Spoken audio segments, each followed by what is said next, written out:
Bugün səhər saatlarında tezdən Goranboy şəhərində 5 mərtəbəli binanın 6 bloklu 60 mənzilli binanın birinci mərtəbəsində döşəmədə çökmə qeydə alınmışdır.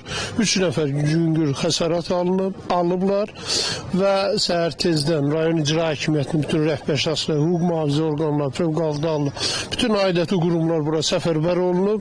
60 ailə həmin binalardan evakasiya olunub, aidiyyatı yerlərə biz onları köçürtmüşük. Artıq o insanların 3 otu aparılır, orada yaşayanların əksəriyyəti kirədə yaşayan adamlardır, onların da 3 otu aparılır və insanlara zəruri yardımlar göstərilib. Həm təcili yardım xidməti rayon səhiyyə şöbəsi tərəfindən və digər qurumlar tərəfindən hal-hazırda insanların 3 otu aparılır, orada yaşayan insanların qeydiyyatı aparılır və onların Fövqəladə Hallar Nazirliyinin ekspertizasının rəyinə uyğun sonraki istiqamətdə işlər davamlı aparılacaqdır. Ümumi vəziyyət nəzarətdədir, hamımız yerimizdədir, heç bir narahatçılıq yoxdur.